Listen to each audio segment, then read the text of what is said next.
Hello guys, morning all of you. Today I welcome you on my YouTube channel Studypedia class. तो video start होने से पहले आप channel को subscribe कर लीजिए और बेल आइकन को दबा दीजिए। तो द हिंदू न्यूज़पेपर आज हम एनालाइज करेंगे एंड एडिटोरियल देखेंगे 4 मई 2021 के। तो आज है तारीख 4 मई 2021 और है ट्यूसडे। तो आज का जो हमारा फर्स्ट आर्टिकल है वो रिलेटेड है हमारे इलेक्शन से। तो जो हमारा फर्स्ट आर्टिकल है वो है प्रायोरिटी दे रहा है वेस्ट बंगाल की जो चीफ मिनिस्टर थी उन्होंने रेजिग्नेशन दे दिया है अपना मंडे को। और वो कल दैट मीन्स वेडनेसडे को चीफ मिनिस्टर के लिए ओथ एंड अफर्मेशन लेंगी।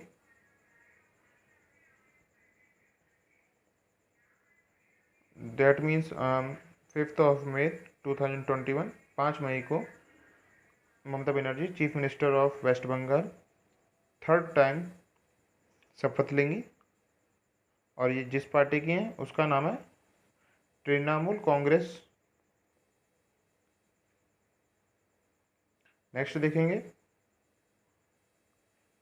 ICMR to get royalty from Covaxin cell.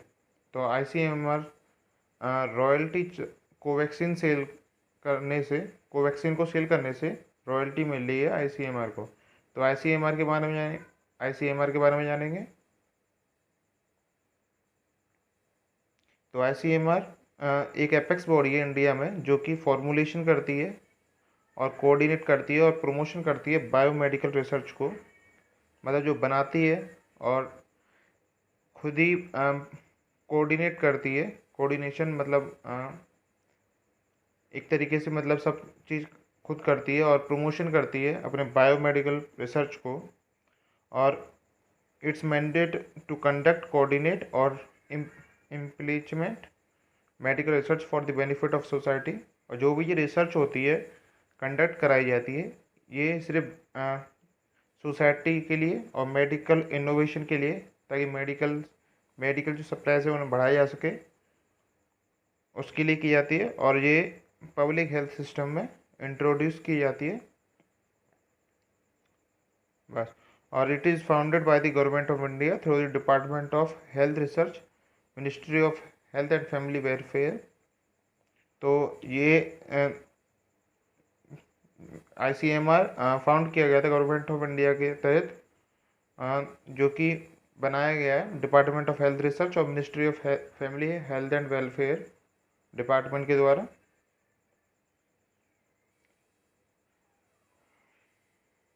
Next देखेंगे जो GST लग रही थी वो हमने देखा था कल के 28% से 18% GST हो गई थी। लेकिन अब GST import oxygen, medical oxygen पर कोई GST लगेगी। और ये 30 जून तक फाइनेंस मिनिस्टर ने बताया है। GST is not GST medical supplies पे नहीं होगी। और जो रेमडेसिविर मेडिसिन है उसके ऊपर नहीं हो सकती नेक्स्ट 2 महीने के लिए, जिससे कि रिलीफ मिलेगा दूसरी कंट्रीज़ को ताकि वो डोनेट कर सकें इंडिया को। नेक्स्ट हमारा कोविड-19 के जो टेस्ट सेंटर हैं दिल्ली के अंदर वो पर डे 50 टेस्ट हो रहे हैं। और जिसमें कि अगर आप मॉर्निंग में जाते हैं 6 या 7 बजे और जिसमें कि ऑफिस 9 AM खुलता है तो आप करा सकते हैं। अगर आप लेट गए हैं, जैसे कि आप अगर 12 PM के आसपास गए हैं तो आपको अगले दिन आना पड़ेगा टेस्ट कराने के लिए। और जिसमें कि एज ग्रुप है 18 से लेके 44 एज। नेक्स्ट है देखेंगे ये सिटीज़ न्यूज़ है, हमारे किसी काम की नहीं है अभी। नेक्स्ट हमारा सेंट्रल विस्टा है उन्होंने जो प्रोजेक्ट बनना है वो उसमें प्राइम मिनिस्टर का जो रेसिडेंस है और वाइस प्रेसिडेंट है उनके रेसिडेंस के लिए सेंट्रल विस्टा का वर्क एनकिलरी प्रोजेक्ट स्टार्ट की हुआ है, जो कि एनवायरनमेंट मिनिस्ट्री ने बता दिया है कि नई न्यू पार्लियामेंट के अंडर में, जिसमें कि प्राइम मिनिस्टर का ऑफिस, पार्लियामेंट बिल्डिंग है, और जिसमें रीडेवलपमेंट जो करेंगी कंपनी वो है सेंट्रल विस्टा। और इसमें जो चीज़ बनाई जा रही है, न्यू रेसिडेंस जो बनाए जा रहे हैं, वो है प्राइम मिनिस्टर का office, common central secretary building, और सेंट्रल कॉन्फ्रेंस सेंटर, और स्पेशल प्रोटेक्शन ग्रुप है, और वाइस प्रेसिडेंट का एनक्लेव है उस पार्लियामेंट के अंदर।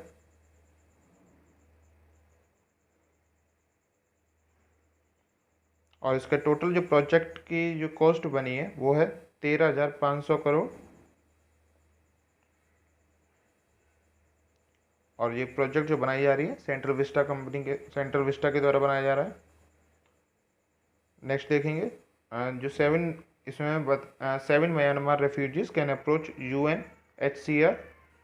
तो इस जो आर्टिकल में बताया है, जो म्यांमार में क्लैशेस चल रहे हैं, तो म्यांमार के अंदर जो 7 लोग म्यांमार के इंडिया में सीक्रेटली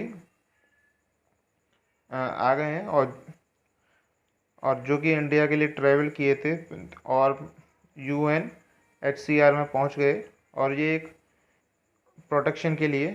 तो इंडिया में आर्टिकल जो 21 है वो हमारा राइट टू लाइफ है, और उसी आर्टिकल की वजह से जो राइट ऑफ नॉट रिफुलमेंट हमारा जारी होता है। और इसका जो अर्थ है वो ये है कि आर्टिकल 21 के तहत अगर कोई दूसरी कंट्री में कहीं क्लैश चल रहा है और अगर वो इंडिया में आ जाए, तो उसे हम इंडिया से दोबारा उसकी कंट्री में नहीं भेज सकते अगर वो नहीं चाहता।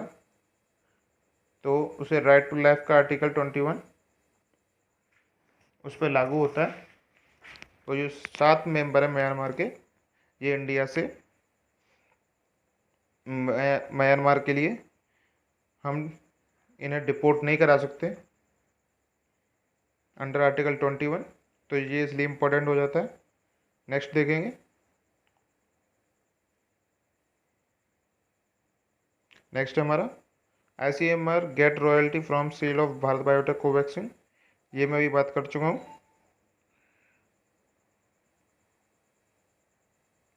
तो ICMR के जो डायरेक्टर हैं वो हैं बलराम सिंह भार्गव, और ये जो साइन हुआ था वो MOU दोनों के बीच में साइन हुआ था, ICMR और भारत बायोटेक के बीच में, जिससे कि रॉयल्टी जो मिलेगी ICMR को मिलेगी जब वो नेट सेल करेगा।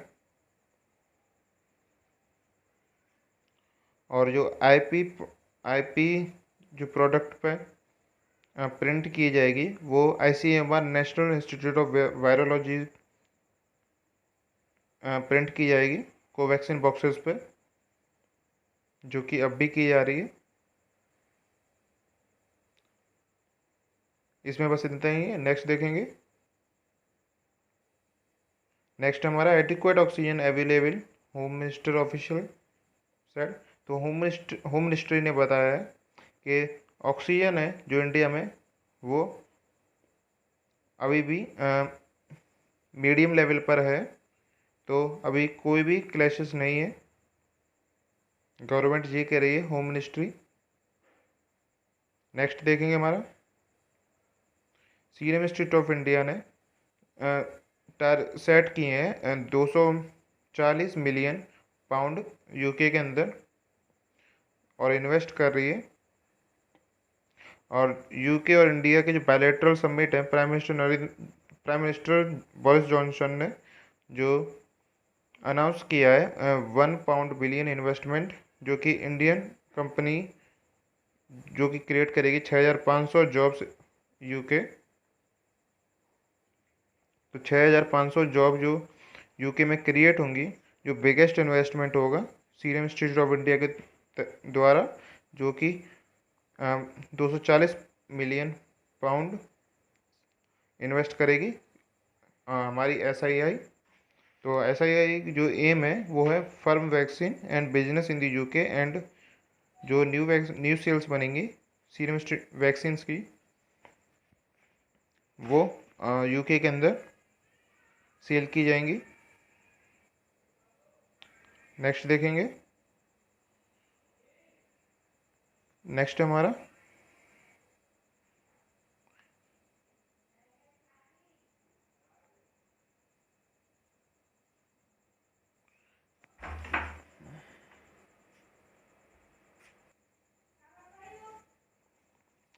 Embrace diplomacy and Blinken tells North Korea. और इस आर्टिकल में जो दिया हुआ है, जो G7 समिट के बारे में दिया है, जिसमें कि यूएस, जापान और साउथ कोरिया उन्होंने एग्री किया है जो नॉर्थ कोरिया के अंदर, कोरियन पेनिसुला के अंदर जो न्यूक्लियराइजेशन हो रहा है उसे डीन्यूक्लियराइजेशन किया जा सके। तो इसके लिए हम एडिटोरियल देखेंगे जो ऊपर अभी हमें मिलेगा। तो जो G7 मीटिंग हुई थी वो हमें डोनेट करती है डीन्यूक्लियराइजेशन के लिए, जो कि नॉर्थ कोरिया में यूएस गवर्नमेंट को कराना है।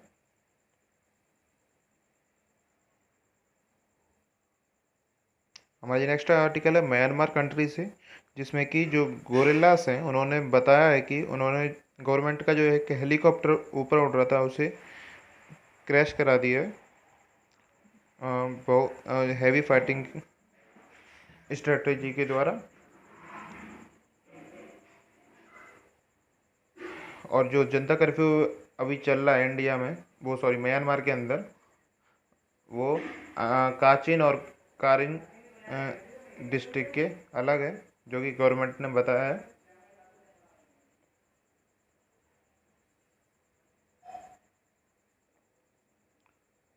और जो ये गिराया गया है वो काचिन इंडिपेंडेंस आर्मी के द्वारा किया गया है। और ये पहला हेलीकॉप्टर है मिलिट्री गवर्नमेंट का, जो कि के आई ए फाइटरों ने गिराया है। और ये एक एथनिक ग्रुप है म्यांमार का, नॉर्थन म्यांमार का, जिसने शूट डाउन किया है गवर्नमेंट मिलिट्री हेलीकॉप्टर को, जो कि मंडे की न्यूज़ है। नेक्स्ट देखेंगे। रशिया ने टर्न किया है चाइना को, ताकि वो स्पुतनिक वी की प्रोडक्शन बढ़ा सके चाइना और अपनी प्रोडक्शन रशिया के अंदर। तो रशिया ने अपने रिलेशंस हैं चाइना फिर्म के साथ, उसने मैन्युफैक्चरिंग करने के लिए Sputnik V corona virus vaccine के लिए अपनी स्पीड अप करने के लिए प्रोडक्शन को, स्पुतनिक वी को, तो चाइना के लिए टाई अप कर लिया है ताकि वो प्रोडक्शन है वो बढ़ सके, जिसमें कि डीलिंग है टोटल 260 मिलियन डोजेस की चाइनीज़ वैक्सीन कंपनी के साथ, जो अभी रिसेंट वीक में करी गई है। नेक्स्ट देखेंगे नेक्स्ट है हमारा फैक्ट्री आउटपुट जो ग्रोथ है वो डिसलेट कर दी है पीएमआई की तरफ से।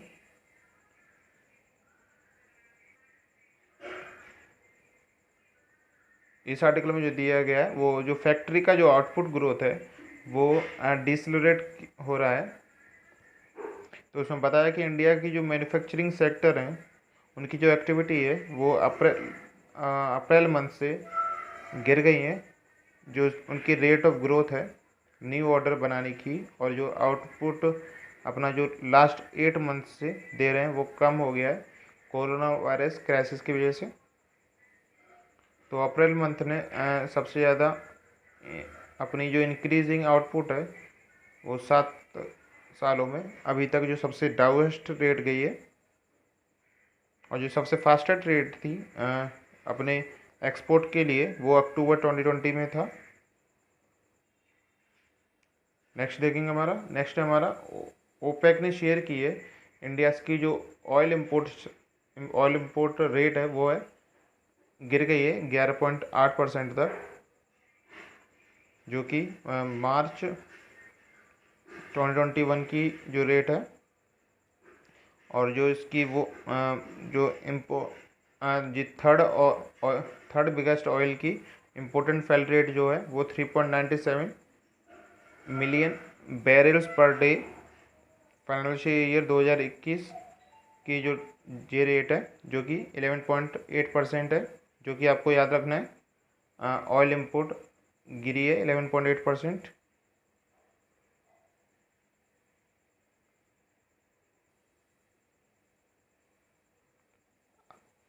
हमारे न्यूज़पेपर इतना ही। अब चलते हैं एडिटोरियल पर। जो हमारा फर्स्ट एडिटोरियल है वो हमारा जीएसटी से रिलेटेड है। तो जो ये ट्रांसिस्ट हाई, तो जो जीएसटी से रिलेटेड है इसमें बताया गया है जो इंडिया की जीएसटी है वो have not been hoped for better start to its 5th year. तो जो हमारे स्टार्टिंग के 5 साल हैं उसमें ज़्यादा बढ़िया नहीं है हमारी जो जीएसटी रेट है। और इसमें और इस जो ऑथर ने बताया है इस एडिटोरियल में, उसमें बताया कि जो हमारा अप्रैल मंथ की जो जीएसटी का टोटल टर्नओवर था वो था 1,41,384 करोड़, और जो कि रिकॉर्ड किया गया है अभी जो पिछले मंथ में किया गया था वो था 1,24,000 करोड़ रुपीस। और जो भी ये डिजास्टरली कोरोना वायरस पेंडेमिक की वजह से अभी भी हमारी जो रेट है जीएसटी की वो बढ़ती जा रही है। और जो लास्ट टाइम जो हमने अक्टूबर 2020 में जो हमारी जीएसटी का रेवेन्यू टोटल हेड था वो 1 लाख करोड़ था अक्टूबर 2020 में, और जो कि बढ़ता हुआ नज़र आ रहा है हमें अप्रैल के अंदर 4 महीने के अंदर 41,000 समथिंग 41,000 करोड़ रुपए समथिंग हमारा इंक्रीज़ हो गया 4 मंथ में जो जो हमारा जीएसटी का रेवेन्यू है। और अप्रैल 2020 के अंदर जो हमारा पिछले साल का था उसमें हमारा जो जीएसटी का टोटल रेवेन्यू कलेक्शन था वो था हमारा 32,172 करोड़, जो कि हमारे पिछले साल का है। तो देखा जा रहा है कि कोरोना वायरस पेंडेमिक की वजह से जो हमारा जीएसटी कलेक्शन है वो भी इंक्रीज़ कर रहा है, और जो हमारी जीएसटी का कलेक्शन है बहुत बढ़ गया है। नेक्स्ट देखेंगे, हमारा नेक्स्ट जो है हमारा न्यूक्लियर चैलेंज है जो कि नॉर्थ कोरिया और यूएस मिलिट्री की तरफ से। इसमें बताया गया है कि स्टर्न डिटरेंस है जिसमें कि निंदा की जा रही है जो नॉर्थ कोरिया का न्यूक्लियर प्रोग्राम है एंड प्योंगयांग जो एग्री रिएक्शन है उसके ऊपर। तो मिस्टर बिडेन ने बताया कि जो न्यूक्लियर प्रोग्राम हो रहा है इंडिया और ईरान और नॉर्थ कोरिया का, वो सीरियस एक थ्रेट है अमेरिकन सिक्योरिटी के लिए और वर्ल्ड सिक्योरिटी के लिए, दोनों के लिए। अगर जो ये नॉर्थ कोरिया न्यूक्लियराइजेशन स्टार्ट हो रहा है प्रोग्राम, ये वर्ल्ड सोसाइटी के लिए न्यूक्लियर थ्रेट होगा और अमेरिकन के लिए भी। जिसमें कि नॉर्थ कोरिया ने अपना बताया कि जो फॉरेन पॉलिसी है पोस्ट वार अमेरिकन प्रेसिडेंट के लिए वो अभी भी अनरिजॉल्व्ड है। और जो 2012 के अंदर जो मिस्टर ओबामा थे उन्होंने जब बात की थी, इनिशियली टॉक की थी नॉर्थ कोरिया के साथ, तो उस टाइम पर नॉर्थ कोरिया ने प्योंगयांग सिटी से लॉन्च की थी एक सैटेलाइट जो कि वेट एंड अप्रोच था नॉर्थ कोरिया के लिए। लेकिन उनका ये एक प्लान था, उसके बाद ये सैटेलाइट लॉन्च करने के बाद नॉर्थ कोरिया रुक गया था। तो उसके बाद उन्होंने डीन्यूक्लियराइजेशन कर दिया था अपना स्टार्ट, लेकिन उन्होंने फिर न्यूक्लियराइजेशन स्टार्ट कर दिया जिससे कि जो एग्रीमेंट था यूएस गवर्नमेंट का वो भी क्लियर नहीं हो पाया। लेकिन ट्रंप ने भी अपना जब 2019 में ट्रंप ने भी जो सबमिट की थी उसमें भी डीन्यूक्लियराइजेशन के लिए जो एग्रीमेंट था वो किया था, लेकिन नॉर्थ कोरिया ने साइन नहीं किए थे। तो इसकी वजह से जो मीटिंग होती है वो कभी नहीं हो पाती है। और इस बार जो यूएस के जो प्रेसिडेंट हैं जो बिडेन, उनका एक गोल है जिसमें कि नॉर्थ कोरिया को अगर रोकना है तो उसमें अपनी जो अपॉर्चुनिटी हैं रोकने के लिए वो हैं यूएस मिलिट्री की स्ट्राइक कराना, जिसमें नॉर्थ कोरिया के अंदर, ताकि न्यूक्लियर पावर को रोका जा सके। इसमें बस इतना ही। नेक्स्ट देखेंगे, हमारा जो नेक्स्ट एडिटोरियल है वो है one health approach that targets people and animals. तो इस आर्टिकल में जो बताया गया है, एक ही हेल्थ होती है जो एनिमल्स होते हैं और इंडिया और जो पीपल होते हैं लोगों के लिए। तो इसमें जो हमारा फर्स्ट है वो है फादर ऑफ मॉडर्न पैथोलॉजी के, वो हैं रूडोल्फ विर्चोफ्स।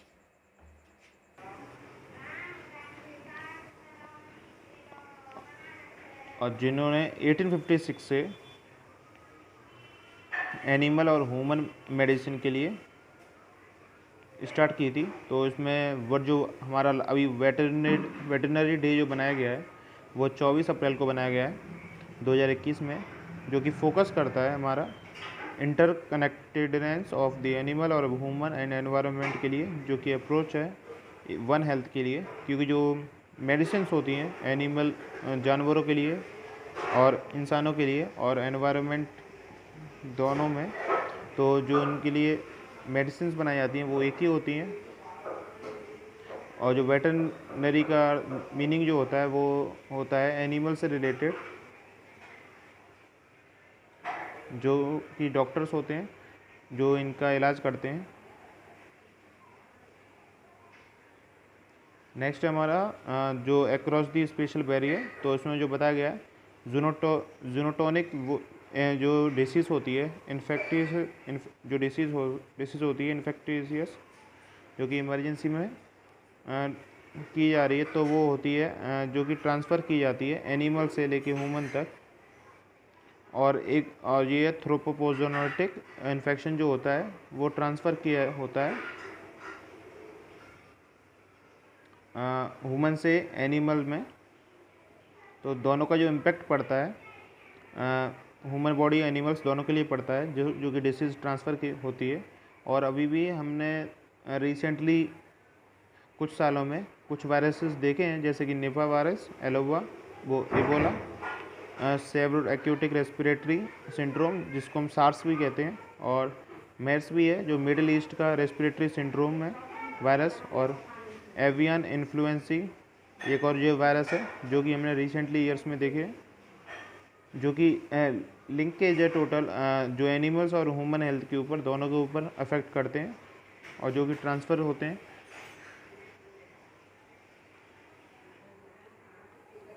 और जो वन हेल्थ का जो विज़न है वो एग्रीमेंट है, ब्लूप्रिंट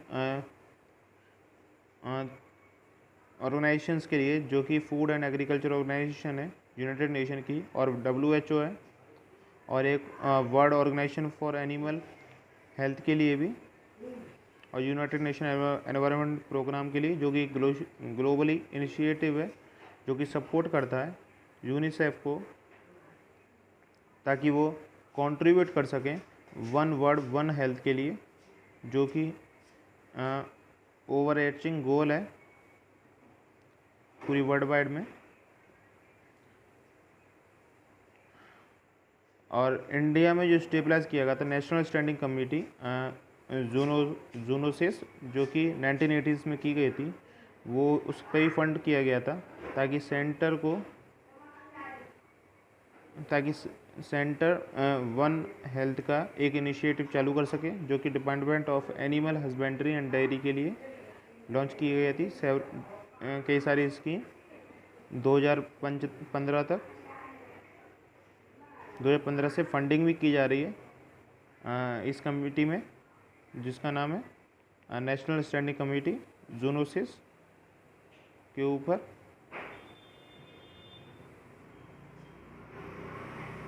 और एडिशनली गवर्नमेंट ने जो वेटरनरी से हैं कि जो अपग्रेडेशन हो रहे हैं, वेटरनरीज को क्या कहते हैं, वेटरनरीज वो लोग होते हैं जो कि एनिमल्स का ट्रीटमेंट करते हैं, तो उन डॉक्टर्स को वेटरनरीज कहा जाता है। जो animal health diagnostic system such as assist to state,